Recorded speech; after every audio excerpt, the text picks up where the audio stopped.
আমরা কুরবানি দেই, পশুর সাথে একটু আচরণটা কেমন হবে, এই আচরণগুলো আমাদেরকে জানতে হবে। রাসূল সাল্লাল্লাহু আলাইহি সাল্লাম কুরবানির ব্যাপারে বলেছেন ঈদগাহে যাওয়ার আগে কুরবানি দেওয়া যাবে না। দ্বিতীয়ত, রাসূল সাল্লাল্লাহু আলাইহি সাল্লাম কুরবানি নিজ হাতে দিতেন। সুতরাং আমাদের একটা চেষ্টা থাকা দরকার, আমাদেরও একটা চাহিদা থাকা দরকার যে আমার কুরবানিটা আমি দেব। আপনি কুরবানি দেওয়ার সময় কুরবানির পশু যেন কোনো ব্যথিত কোনো কারণে কুরবানির পশু যেন ব্যথা না পায়, কষ্ট না হয়, এ প্রচেষ্টা করতে হবে। রাসূল সাল্লাল্লাহু আলাইহি সাল্লাম এই ব্যাপারে বলেছেন যে তোমরা তোমাদের কুরবানির পশুর সাথে ভালো ব্যবহার করো। কি ভালো ব্যবহার? রাসূল সাল্লাল্লাহু আলাইহি সাল্লাম আমাদেরকে বলেছেন যে তাকে জবাইয়ের ক্ষেত্রে তোমরা ছুরি ধার করো, ছুরিটাকে শান দিয়ে ভালো রাখো, তবে গরুর কাছে নয়, পশুর কাছে নয়। পশু যখন জবাই করবে আরেক দিকে শান দে, আপনাদের না, একদিকে পশু দ্বারা করো না, আরেক দিকে শান দে। রাসূল বলেছেন না, এটা করো না, তোমরা বরঞ্চ আগে থেকে কুরবানি দেওয়ার জন্য এটাকে শান দিয়ে রাখো। রাসূল সাল্লাল্লাহু আলাইহি ওয়াসাল্লাম নুদিফা ইহদাদু শারফাতিহি কাবলাল ইদাহা, কুরবানি দেওয়ার আগে তুমি তোমার ছুরিকে কি করো? ধার দিয়ে রাখো। রাসূল সাল্লাল্লাহু আলাইহি সাল্লাম কুরবানির ব্যাপারে বলেছেন যে ওয়াইজা যাবাহুম ফাআহসিনুজ যাবহা, যখন পশু জবাই করো তার সাথে তুমি ভালো ব্যবহার করো, ব্যথা দিও না, বেশি কষ্ট দিও না। তাকে ফেলে ক্যাবলামুখী করে, তুমি ক্যাবলামুখী হয়ে তুমি হাতে ছুরি নিবা, জবাই করবা। জবাইয়ের ক্ষেত্রে তোমরা কিছু নিয়ম নীতি মেনে সেটাকে অগ্রসর হবা, নিয়ম নীতি মেনে অগ্রসর হবা। প্রথম কথা হলো যারা ধরবে সবাই, শুধু যে জবাই করবে সে নয়, যারা ধরবে সবাই যেন তাকবীর পড়ে বিসমিল্লাহ আল্লাহু আকবার, বিসমিল্লাহির রহমানির রহিম না, কিন্তু বিসমিল্লাহ আল্লাহু আকবার, সবাই যেন এটাকে এইভাবে পড়ে এবং পরে যেন জবাই করে। সবাইকে পড়তে হবে, যারা ধরা থাকে সবাইকে পড়তে হবে। কোরবানি দেওয়া হলো, কোরবানি দেওয়ার সময় কোরবানির পশুর 4টা রগ যেন কেটে যায়। কয়টা রগ? 4টা রগকে যেন কাটা হয়। সেটা হলো শ্বাসনালী, খাদ্যনালী এবং এটার দুপাশে 2টো রগ আছে, এই 2টা রগ কাটতে হবে। এই রগগুলি কেটে আপনাকে কুরবানি সম্পূর্ণ করতে হবে। তবে আমাদের সমাজে আমরা একটা ভুল কাজ করি, এটাতে কিন্তু কুরবানির অনেক সমস্যা হয়ে যেতে পারে। কুরবানির রগগুলি কেটে দিয়ে কুরবানির পশুকে জবাই করতে হবে, আর আমরা করি কি, ছুরি দিয়ে আবার একটা গুতা দেন কিনা, এটা গুতা দেন না, এটার ঘাটটার মধ্যে একটা গুতা দেন, এটা ঘাড়ের মধ্যে। আপনাকে ঘাড় কাটতে তো বলা হয় নাই, আপনাকে কণ্ঠনালী কাটা হয়ে গেছে, শেষ। আপনার দুটোর আরো বাকি 3টা রগ কাটা হয়ে গেছে, শেষ। এটা আস্তে আস্তে নিস্তেজ হয়ে যাবে। কিন্তু আমরা কি করি, ছুরি দিয়ে একটা ভালো করে গুতা দিই। এই গুতা দেওয়া যাবে না। কারণটা কি, আপনি যখন গুতা দিলেন এই ছুরির আঘাতটা তার নার্ভে পড়তে পারে, নার্ভে পড়ার কারণে সে স্ট্রোক করতে পারে, তখন জবাইয়ের কারণে মরবে না, স্ট্রোকের কারণে মরবে। এটা সায়েন্টিফিক। আপনি জবাই করে দিয়েছেন, রাসূল সাল্লাল্লাহু আলাইহি ওয়াসাল্লাম যতটুকু করেছে ততটুকু ছেড়ে দিয়ে আপনি ছুরি দিয়ে গুতা দেন কেন? ছুরি দিয়ে গুতা দেওয়া যাবে না। কথা ঠিক আছে? আমরা দেই কিনা? দেওয়া যাবে না, জেনে নেন। আরেকটা কথা হলো, জবাই করে দিলেন, এমন কিছু ব্যক্তিকে আনলেন জবাই করার জন্য, কসাই হিসেবে আনলেন, অথবা বন্টন করে এটাকে কুটে দেওয়ার জন্য কিছু লোককে নিয়ে আসলেন। তারা কি করলো? সময় তাড়াতাড়ি আরেকটা করতে হবে, এটা তাড়াতাড়ি ছুলাতে হবে। কি করে? জবাইটা করেই তার পাগুলি কেটে দে। এই জুলুমটা করা যাবে না, এটা জুলুম। কারণ তার জানটা কিন্তু এখন আছে, আপনি তার উপর আঘাতের পর আঘাত দিচ্ছেন। যতক্ষণ পর্যন্ত নিথর না হবে ততক্ষণ পর্যন্ত কি করা যাবে না? কি করা যাবে না? চামড়া ছোলানো যাবে না। আপনি পায়ের যে খুরের এখানে কেটে দেন, তার উপর কষ্ট হয় কিনা? রাসূল বলছেন ইহসান করো, আর আপনি দেন এটার মধ্যে জবাই করে, আরো জবাইয়ের পর জবাই করেন। হচ্ছে কিনা বলেন তো দেখি? হচ্ছে না? করা যাবে না, করা যাবে না।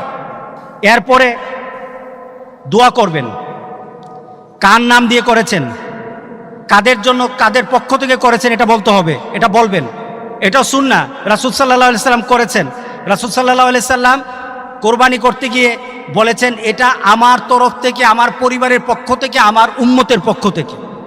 তো রাসূল সাল্লাল্লাহু আলাইহি সাল্লাম যখন এইভাবে বললেন, সুতরাং আমরাও ওইভাবে আমরা যখন কোরবানি দেব আমার পক্ষ থেকে, আল্লাহুম্মা তাকাব্বাল মিন্নি, আল্লাহ এটা আমার পক্ষ থেকে, যদি আমি দিয়ে থাকি একা আমার পক্ষ থেকে, অথবা যদি আমরা শরীকে দিয়ে থাকি তাহলে শরীকের নামগুলি বলবেন, শুধু নামগুলি বলে দিবেন। এরপর যদি আপনি মনে করেন না আপনার পরিবারের জন্য, তাহলে আপনি এতটুকু আল্লাহুম্মা তাকাব্বাল মিন্নি ওয়া মিন আহলি বাইতি, আমার পরিবারের জন্য। আরবিতে না পারেন বাংলাতে বলেন, কবুল করবে কে? ইনশাআল্লাহ। এইভাবে জবাইটাকে পূর্ণতা আনতে হবে। অনেক সময় দোয়ার পরে আমরা বিন্না সলাতি ওয়া নুসুকি পড়া যায়, এটার ব্যাপারে এমন কোনো কঠিনত্ব নাই বা পড়তে হবে এমন কোনো মজবুতিও নাই, কিন্তু আমরা যদি পড়ি, দোয়া করে যদি আল্লাহর কাছে বলি, মাবুদ ইব্রাহিম আলাইহিস সালামের কোরবানির মতো আমাদের কোরবানি কবুল করে নাও, নিজের চাহিদা পেশ করলেন, ইনশাআল্লাহ আল্লাহ সুবহানাহু ওয়া তাআলা আমাদেরকে মর্যাদা দান করবেন। আল্লাহ আমাদের সবাইকে কবুল করুক, আমিন বলি। এরপরে আপনার কোরবানির দেওয়ার পরে আপনার বন্টন, প্রথম কথা হলো শরীক যারা আছে শরীকের বন্টন যেন স্বাভাবিক থাকে। কথাগুলি শুনতেছেন কিনা? শরীকের বন্টন যেন স্বাভাবিক থাকে, সবার পরিমাণ যেন ঠিক থাকে। দ্বিতীয়ত, আপনার এই পশুকে গুস্ত বানানোর জন্য যারা কাজ করেছে তাদেরকে গুস্ত থেকে এটার জন্য উজরত দেওয়া যাবে না। যেমন কেউ একজন আসলো, গুস্তটাকে বানিয়ে দিল, গরুটাকে বানিয়ে দিল, তাকে যখন কিছু দিলেন, সবাইকে যেমন দেন তার থেকে একটু বেশি দিয়ে দিলেন, তাকে হয় না? না, তার জন্য আপনাকে আলাদাভাবে তার পরিমাণটা, তাকে যদি আপনি দিতে চান তাহলে আলাদাভাবে টাকা দিবেন, এটা থেকে উজরত দেওয়া যাবে না। এটা থেকে অন্যের জন্য যা তাকে ওই পরিমাণই দিবেন। এরপরে যদি আপনি মনে করেন সে আমার আত্মীয়, আপনি অন্যভাবে দেন, কিন্তু এটা কুটানোর কারণে তার গুস্তের পরিমাণ বাড়বে না, খেয়াল রাখতে হবে।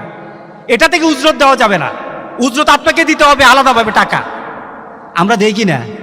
দেই না?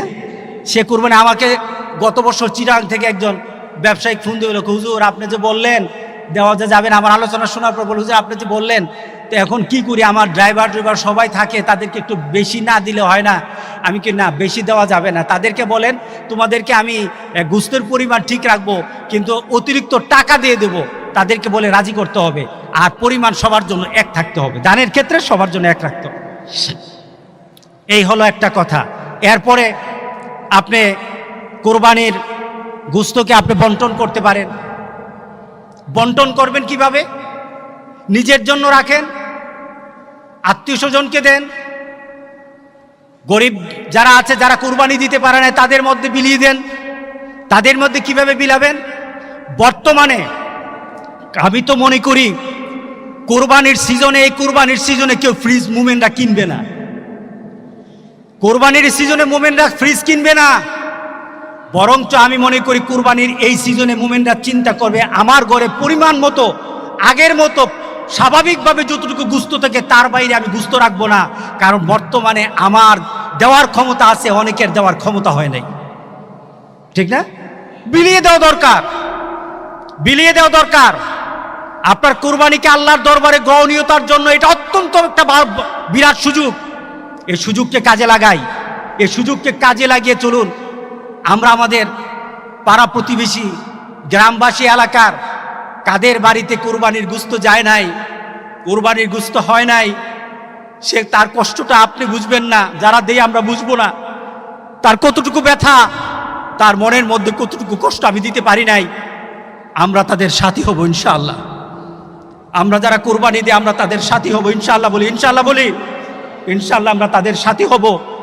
আল্লাহ যেন আমাদের সবাইকে তৌফিক দান করে দেয়।